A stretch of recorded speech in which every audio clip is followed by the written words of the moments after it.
Selamat pagi Bapak-bapak, Ibu-ibu, dan saudara-saudari sekalian. Bagaimana istirahat kemarin malam? Kalau saudara bisa tidur dengan nyenyak, bersyukurlah karena hari ini memiliki kekuatan fisik yang sangat baik untuk menghadapi segala tantangan dan tugas. Tetapi apabila saudara bangun-bangun, gak bisa tidur, bahkan mimpi buruk, mari jangan gelisah. Minta pertolongan dan kekuatan ekstra dari Tuhan supaya bisa menghadapi hari ini dengan baik dan penuh sukacita. Nah, sebelum kita mendengarkan firman Tuhan, saya mengajak kita semua berdoa. Bapa dalam surga, kami mengucapkan syukur dan terima kasih untuk hari yang baru ini Engkau jadikan bagi kami. Dan kami bersyukur karena kami boleh bersama-sama ada di sini untuk mendengarkan firman-Mu. Kami minta kekuatan dan pertolongan daripada-Mu untuk kami mampu mendengarkan dan berkonsentrasi dengan baik. Dan buatlah apa yang kami renungkan dan yang kami dengarkan dapat menjadi bekal yang efektif untuk kami jalani hari ini. Dalam nama Tuhan Yesus, kami berdoa dan mengucapkan syukur. Amin. Nah, pembacaan renungan kita pada hari ini berjudul Saya dan Sampah. Saya dan Sampah. Bacaannya terambil dari peristiwa menjelang Natal, yaitu Lukas 1 ayat 57 sampai dengan 66. Lukas 1 ayat 57 sampai 66 saya bacakan. Kelahiran Yohanes Pembaptis. Kemudian genaplah bulannya bagi Elisabet untuk bersalin, dan ia pun melahirkan seorang anak laki-laki. Ketika tetangga-tetangganya serta sanak saudaranya mendengar bahwa Tuhan telah menunjukkan rahmat-Nya yang begitu besar kepadanya, bersukacitalah mereka bersama-sama dengan dia. Maka datanglah mereka pada hari yang ke-8 untuk menyunatkan anak itu, dan mereka hendak menamai dia Sakaria menurut nama bapaknya.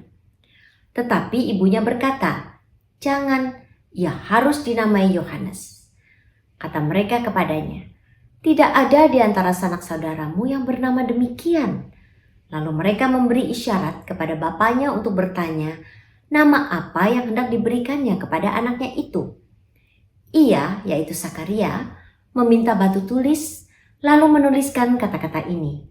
Namanya adalah Yohanes. Dan mereka pun heran semuanya. Dan seketika itu juga terbukalah mulutnya dan terlepaslah lidahnya. Lalu ia berkata-kata dan memuji Allah. Maka ketakutanlah semua orang yang tinggal di sekitarnya. Dan segala peristiwa itu menjadi buah tutur di seluruh pegunungan Yudea. Dan semua orang yang mendengarnya merenungkannya dan berkata, "Menjadi apakah anak ini nanti? Sebab tangan Tuhan menyertai dia." Sampai di sini pembacaan kita. Saudara, ada 3 kesan yang saya bisa dapatkan dari perikop ini. Kesan pertama, perikop ini adalah topik mengenai memberikan nama bayi. Mau dikasih nama siapa anak yang dikandung oleh Elisabet? Nah, saya percaya ini adalah hal yang lumrah biasa kita jumpai dalam komunitas kita. Banyak orang tua sibuk memilih nama untuk anaknya yang akan lahir, dicari yang paling berarti, cari yang paling bagus dan unik, dan kadang-kadang sampai bingung namanya jadi panjang berentet. Diharapkan anak ini akan tumbuh sesuai dengan nama yang sudah diberikan kepadanya. Saya sendiri juga punya pengalaman pribadi dalam urusan nama menamai. Sepupu-sepupu dan kakak adik saya itu memiliki nama yang agak Belanda-Belandaan karena orang tua saya itu dididik dengan gaya Belanda. Wong Jowo Londo katanya ya. Nah, waktu mengandung saya, ibu saya itu pergi ke Jogja, tanah kelahiran ayah saya. Dan dia bertemu dengan seorang perempuan. Ibu saya sangat suka dengan wajah dan kepribadian perempuan ini atau ibu ini yang namanya Puji Astuti ya. Jadilah sesuai dengan prediksi saudara. Begitu saya lahir, saya dinamai Puji Astuti dengan harapan saya memiliki wajah dan kepribadian yang mirip dengan ibu ini. Sebetulnya saya sendiri tidak tahu apakah demikian adanya karena sampai hari ini saya tidak pernah punya chance untuk ketemu dengan ibu ini. Ya. Nah, di Lukas 1 ayat 13, malaikat itu berkata kepada Sakaria, "Jangan takut hai Sakaria, sebab doamu telah dikabulkan dan Elisabet istrimu akan melahirkan seorang anak laki-laki bagimu dan haruslah engkau menamai dia Yohanes." Nah, saudara, tentu ibu saya waktu memilih nama bagi saya, apa yang direncanakannya itu tidak bisa sama sekali dibandingkan dengan rencana Tuhan yang begitu sempurna, begitu maha agung, begitu totalitasnya disampaikan melalui malaikat mengenai penamaan nama Yohanes yang artinya Allah Maha Baik. Tetapi intinya saya percaya kita semua punya rencana atau niat yang baik untuk dilakukan. Bukan saja dalam urusan memberi nama, tetapi juga dalam mengatur kehidupan kita. Khususnya hari ini, apakah pekerjaan rumah tangga, persiapan rapat, persiapan menghadapi ulangan dan segala kegiatan lain. Pasti kita punya rencana yang sudah kita rancangkan, khususnya di pagi hari. Ya. Kesan kedua, perikop ini juga mengungkapkan hal yang lain, yaitu reaksi orang terhadap kelahiran bayi Elisabet. Ketika tetangga-tetangga serta sanak saudaranya mendengar, bersukacitalah mereka bersama dengan dia. Mereka datang pada hari yang ke-8 untuk menyunatkan anak itu. Mereka hendak menamai dia Sakaria sesuai dengan nama ayahnya. Tapi ibunya berkata, "Jangan, dia harus dinamai Yohanes." Lalu mereka ngotot. "Gak ada sanak saudaramu yang bernama demikian." Gak mau kalah juga, masih penasaran mereka ke ayah daripada anak ini, yaitu Sakaria. Dan Sakaria waktu itu bisu, tidak bisa bicara karena sebelumnya dia tidak percaya bahwa dia akan dianugerahkan seorang anak pada waktu malaikat itu berbicara kepadanya. Lalu dia dapat meminta batu tulis, menuliskan kata-kata ini. Namanya adalah Yohanes. Ya. Nah, saya percaya perikop ini tidak asing untuk budaya kita, bukan? Budaya bangsa kita makan tidak makan asal kumpul. Saya tidak pernah mendengar, maaf, atau jarang mendengar di negara kita ini orang sampai mati kelaparan atau kedinginan. Karena kalau dia tidak punya makan atau dia tidak punya tempat untuk berteduh, ketok-ketok pintu rumah tetangga, ketok-ketok pintu rumah saudara-saudaranya. Maka akan dibukakan, mereka akan diterima, diberi makan, diberikan tumpangan. Ya. Tapi memang budaya kehidupan yang sangat erat dengan saudara, dengan lingkungan, dengan tetangga, itu ada konsekuensinya. Kita ada kecenderungannya ikut campur urusan rumah tangga orang lain. Ya, sampai seringkali lewat batas. Seperti halnya dengan tetangga dan sanak saudara Sakaria. Nah, puji syukur Sakaria dan Elisabet, sepasang suami istri ini, punya dua hal atau melakukan dua hal yang sangat baik. Pertama, mereka kekeh. Namanya adalah Yohanes. Kepatuhan Sakaria atas perintah Tuhan yang disampaikan melalui malaikat. Namanya adalah Yohanes. Sakaria patuh. Yang kedua, menunjukkan kesepakatan yang jelas dan kekompakan, satu hati, satu pikiran, satu suara antara suami dan istri ini. Kita tidak bisa bayangkan kalau Elisabet bilang, disuruh nama Yohanes, enggak, saya enggak mau. Enggak, Elisabet juga menegaskan namanya adalah Yohanes. Kepatuhan akan perintah Tuhan dan kesepakatan yang jelas, kekompakan satu suara antara suami istri. Dalam kehidupan sehari-hari pasti banyak tantangan yang kita terima, yang mengusik ketenangan, kedamaian, rencana kita sampai merusak hari kita. Nah, seperti Sakaria dan Elisabet, bisa saja ada rongrongan, usikan dari tetangga, sanak saudara, teman, bahkan rekan kantor, teman sekolah, partner bisnis, tukang sayur, tukang ledeng, bahkan supir dan asisten rumah tangga, bahkan saudara, mungkin orang completely stranger, orang asing yang sangat tidak kenal, berpapasan dalam beberapa detik, bisa ngajak berantem dan membuat hari kita hancur. Ya, mari kita siapkan hari kita sungguh-sungguh untuk menghadapi hal-hal yang di luar dugaan, supaya kita tidak menghadapi bad mood, bad day, potensi untuk menjadi stres yang ujung-ujungnya adalah asal muasal dari sakit penyakit. Mari kita ambil contoh dari Musa. Musa ini punya segala alasan untuk jadi orang yang paling stres di dunia.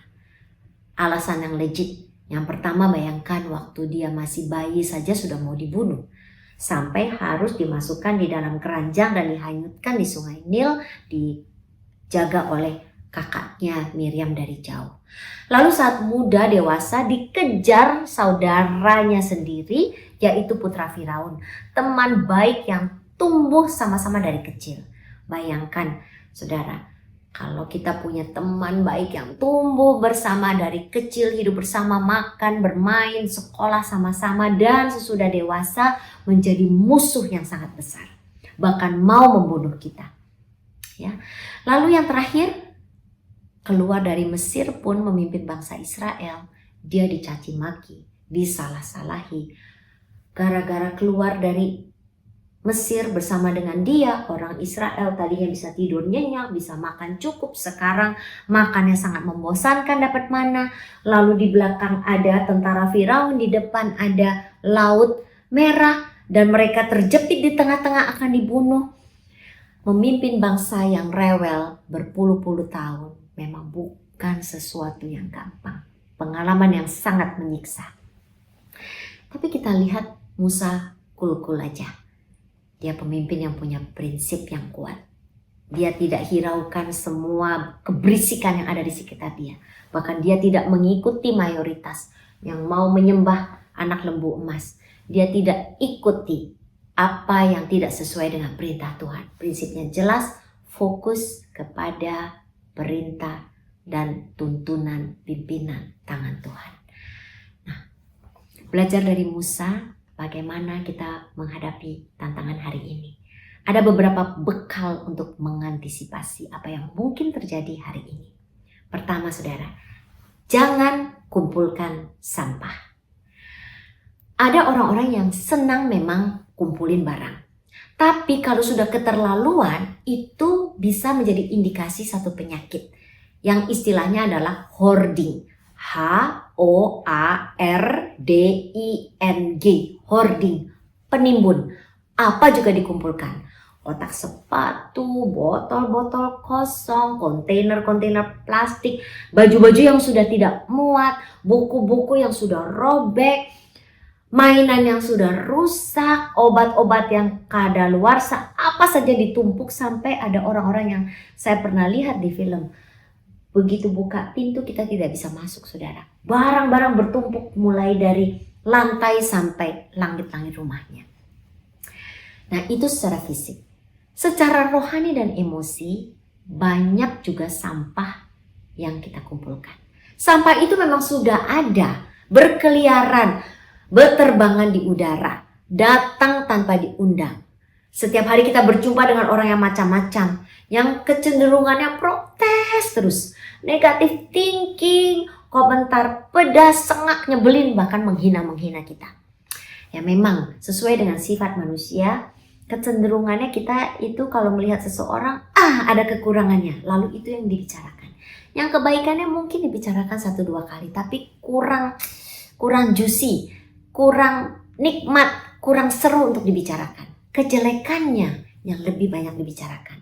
Dan kalau itu menimpa kita, dan itu menjadi satu sampah yang kita kumpulkan.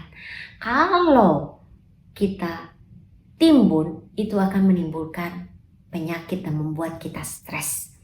Maka saudara, ingat, antisipasikanlah orang-orang di sekitar Anda yang akan melemparkan kata-kata negatif. Gak bisa, gak mungkin, gak bakalan. Ya kok gitu sih lo? Ya, mestinya kan gini. Kenapa begitu? Ya, kita tidak bisa mengatur apa yang orang lain katakan. Atau kapan, atau kita belum tentu bisa menghindari. Tetapi yang kita bisa atur adalah reaksi kita menghadapi atau mendengarkan kata-kata yang negatif yang kita dengar. Mari kita sepakat untuk menetralisir kata-kata negatif dengan reaksi yang positif. Karena mood dan suasana hati kita bukan orang lain yang menentukan, tetapi diri kita sendiri yang membentuk. Yang kedua, jangan buang sampah sembarangan. Nah, untuk poin ini berlaku memang secara harafiah. Bumi kita ini memang makin kotor. Kasihan. Mari saudara kita bersama-sama rawat dengan baik demi anak cucu. Tetapi juga ada arti secara kiasan. Jangan membuat orang lain memiliki atau having a bad day.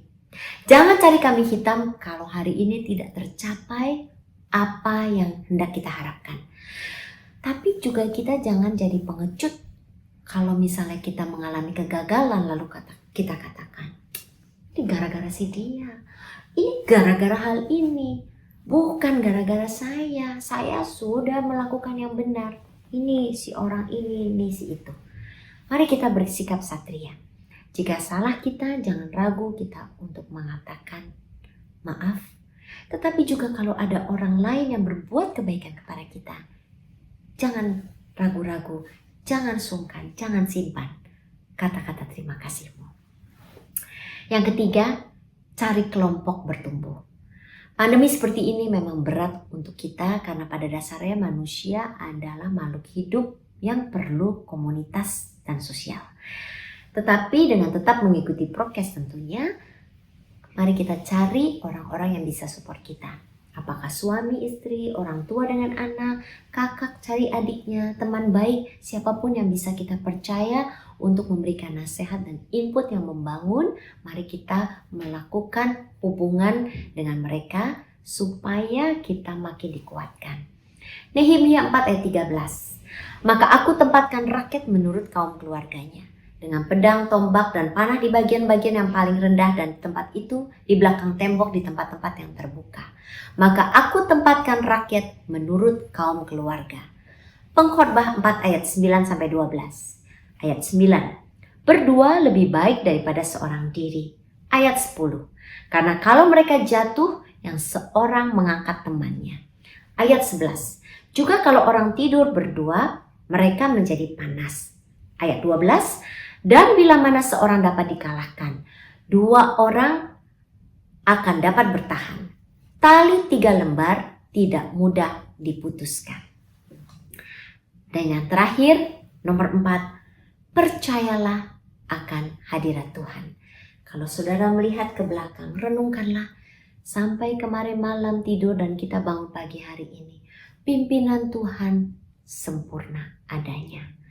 Percayalah, kalau kemarin sudah dipimpin dengan sempurna, maka hari ini dan seterusnya Tuhan akan melakukan hal yang sama untuk saudara dan saya. Apapun masalah yang saudara hadapi, percayalah ada jalan keluar di dalam Dia. Mari bersama-sama kita berdoa.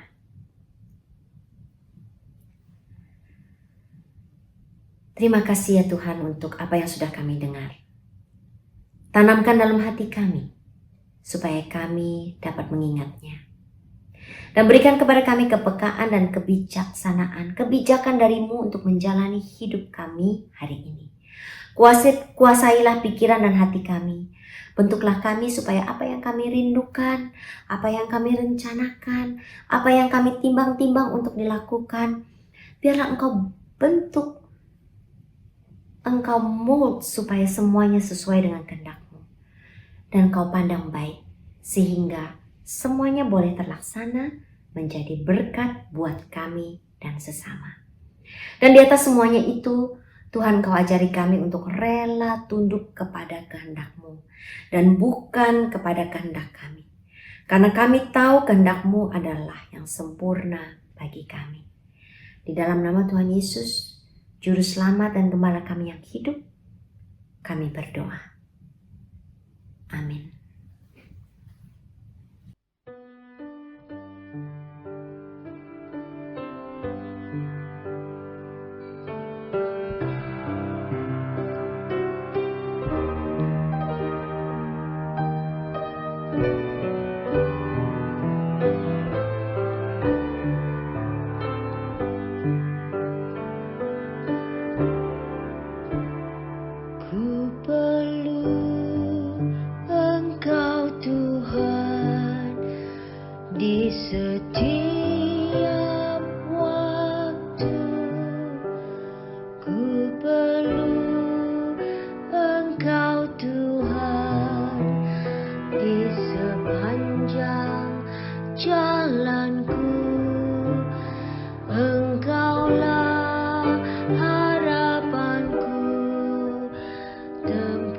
aku mengadu, ku curahkan isi hatiku.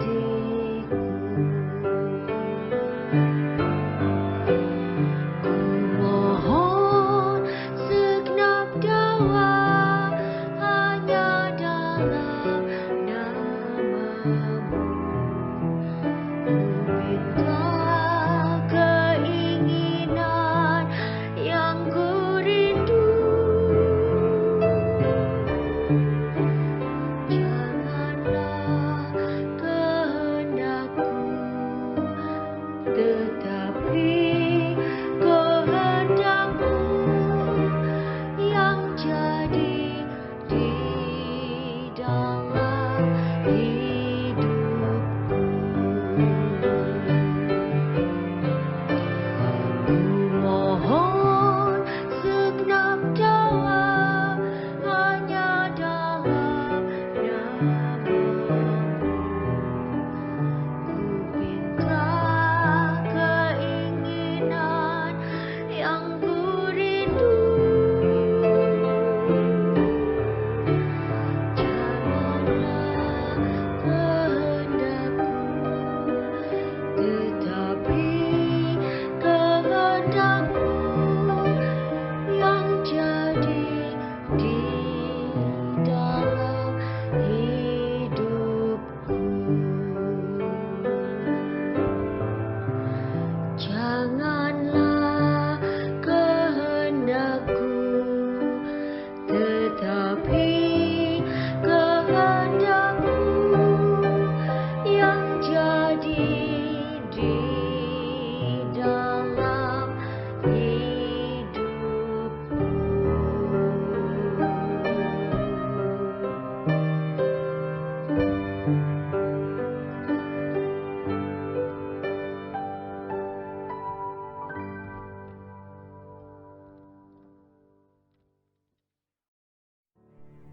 Bagi Bapak Ibu yang memiliki pergumulan khusus dan ingin didoakan, bisa menghubungi rekan-rekan pendeta di nomor berikut.